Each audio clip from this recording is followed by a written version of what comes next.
Nongeye kubaha ikaze nshuti bakunzi ba Ildefonse Official. Amahoro n'imigisha abane namwe, ndetse nanatangira kubifuriza Noheli nziza n'umwaka mushya muhire.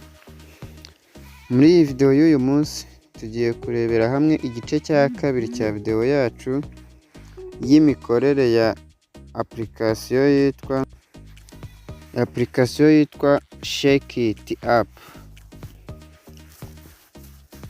Ndagushishikariza nimba uri mushya kuri iyi channel gukora subscribe, ugakora like, ugakora ku nzogera ndetse ukaduha na comment nimba hari inyunganizi cyangwa ikibazo ushaka kutugezaho.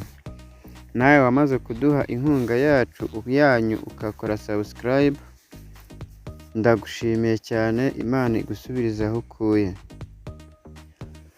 Muri iyi video y'uyu munsi tugiye kurebera hamwe igice cya kabiri nk'uko nabibasezeranyije muri video ishize, mbereka uburyo Shake-it app ikoreshwa, uburyo wayishyira muri telefone n'uburyo wayikoresha mu gucana itoroshi bitabaye ngombwa yuko ukora muri tablet ya telefone yawe nk'uko dusanzwe tuyicana mu gihe waba uri mu bindi bintu cyangwa se udashaka gukora muri telefone.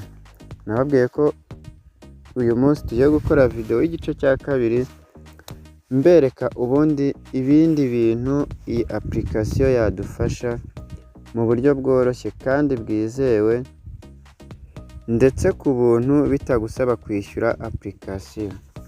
So tudatinze rero reka turebere hamwe ibindi bintu iyi application ishobora kudufasha kandi byiza. So nk'ibisanzwe turaza muri app store yacu cyangwa se Play Store. Ubwo ni ku muntu utarashyiramo iyi application muri telefone yiwe, ariko kugira ngo tudatinda reka turebere hamwe igice cya kabiri cy'uyu munsi, ahubwo umuntu ashaka kumenya yuko iyi application agomba kuyikoresha. Ku muntu utazi uburyo yashyiramo iyi application muri telefone yiwe, namushishikariza kujya kuri YouTube channel ya Ildefonse Official akareba video y'igice cya mbere nashyizeho, akareba uburyo ayesitara muri telefone ye, akareba uburyo ashobora kuyikoresha acana itoroshi n'ibindi byinshi, ubundi akagaruka tugakomezanya iyi video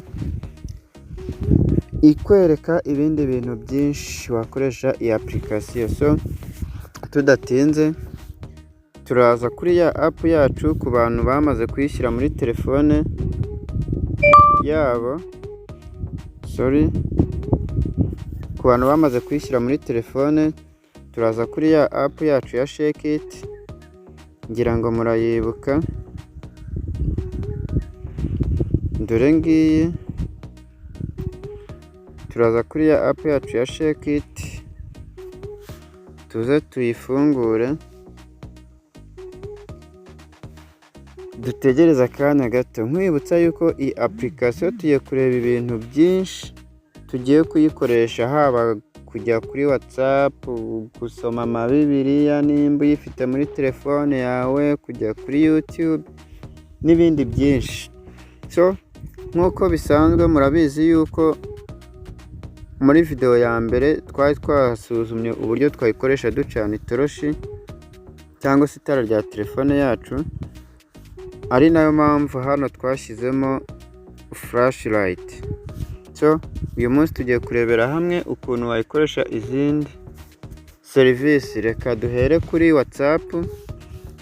Nk'ibisanzwe nk'uko twabirebye ubushize, turaza hano kuri iri bara ry'umuhondo harimo flashlight, tuze dukoremo, duhitemo icyo dushaka. Nimba dushaka kuza kuyikoresha kuri WhatsApp,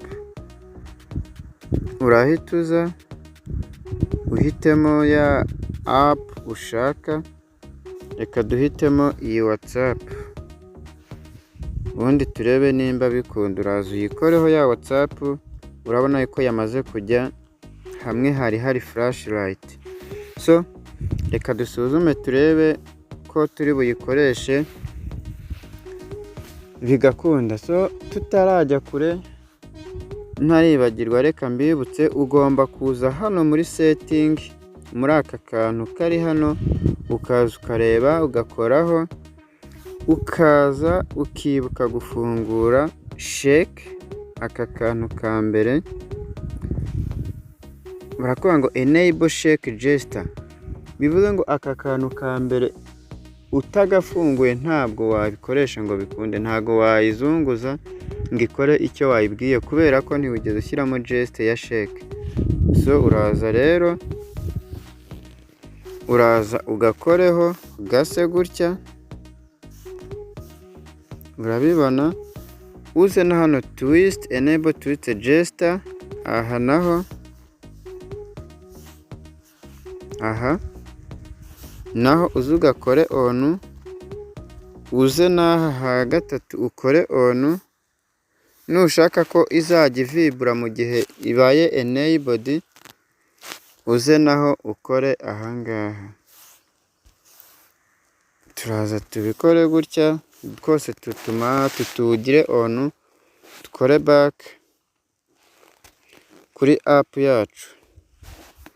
Noneho reka dusubire muri bya bindi byose turebe yuko app yacu yakunze. So urabona yuko ndayijunguje, WhatsApp ihise ifunguka. Ndayizunguje, WhatsApp ihise ifunguka. Urahita uza noneho wigire muri ya WhatsApp yawe, bitabaye ngombwa yuko ufungura application ukoresheje uburyo busanzwe. Urabona ko ni uburyo bworoshye kandi urabona ko bikunda. So nimba uri mushya kuri iyi channel, duhe subscribe, kuko subscribe yawe ni inkunga ikomeye kuri iyi channel, izatuma tubona yuko koko ibintu dukora hari abantu bigeraho kandi bifuza yuko tuzakomeza kubagezaho n'utundi dushya cyangwa se n'ayandi masomo. Numara gukora subscribe, nimba uri mushya, ukore ku nzogera kugira ngo buri video yose dushyizeho izajye ikugereraho igihe. Kora comment nimba hari icyo ushaka kutubaza cyangwa se inyunganizi, ndetse unakoreshe kugira ngo n'abandi bibagereho. Nanashimira cyane buri umwe wese yafashe umwanya we akaduha subscribe. Imana ibibahembere. So wabonye yuko ya WhatsApp yacu twayibwiye, ya application yacu twayibwiye ko dushaka kujya tuyikoresha kuri WhatsApp, kandi nimba wabikoze wakurikije amabwiriza yaho tugeze, wabonye yuko biri gukora rwose. So reka dusubire muri ya app yacu turebe nimba hari indi application yadufasha gukora. Turagaruka hahandi twashyizemo WhatsApp, tuze dushyiremo urugero nka TikTok, katurebe ko TikTok nayo byakunda. Uraza uyirebe, ngiye kubera ko mfitemo application nyinshi ndabona ntarageraho. Okay, kadushyiremo flexible TikTok Lite iyi.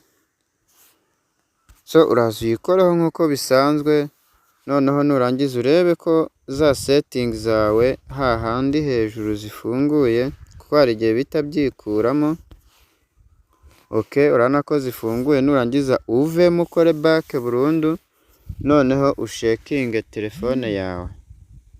So urabona yuko rwose TikTok yacu iri guhita ifunguka.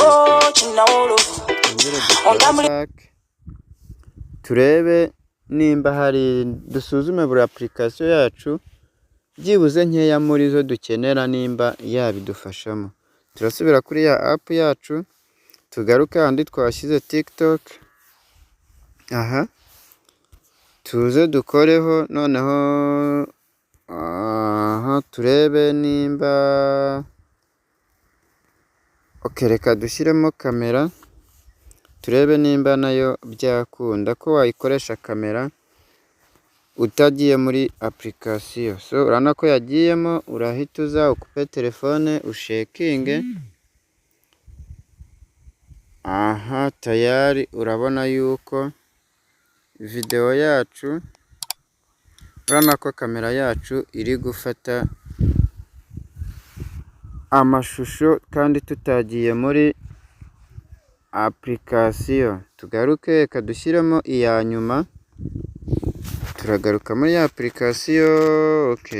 Bitewe n'iyo wifuza, njye noneho reka shyiremo Bibiliya,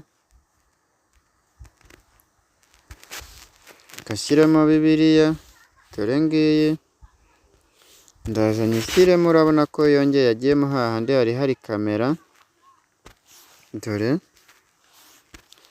ubundi nkore back.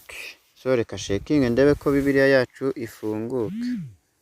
Tayari urabona yuko Bibiliya yacu ifungutse. Ubu rero ni uburyo bwiza bwagufasha gukoresha application yose ushaka, igihe cyose ubona udafite umwanya wo kuba wayifungurira muri application cyangwa se ubona byagutinza. Hari ukuntu uba ufitemo nk'ama application menshi ukabona kuyigeraho ni ibintu biri buze kugufata umwanya. So jya muri Shake It uyisetinge yuko iyo application izajya igufasha kuyikoresha, noneho mu gihe uyikeneye ushekinge telefone yawe maze ikore icyo wayibwiye. So nkwibutsa yuko mu gihe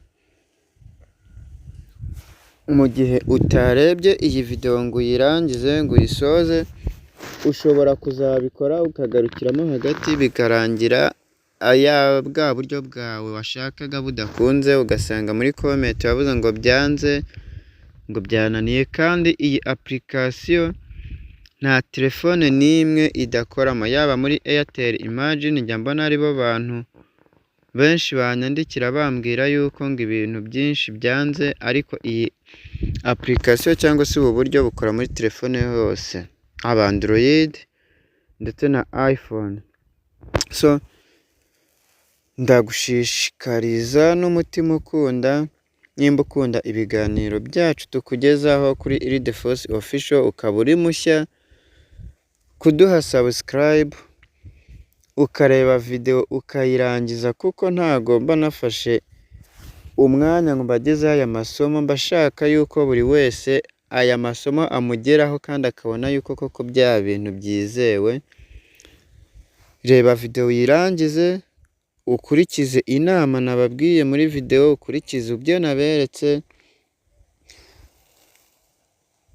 Ndizera yuko nawe bizakubyarira umusaruro. Kora subscribe, ukore like, share, wibuke gukanda ku nzogera kugira ngo buri video yose nzajya mbagezaho izajya ikugereraho ku gihe, ndetse unakoresha na mugenzi wawe nawe aze twigane ibintu by'ikoranabuhanga.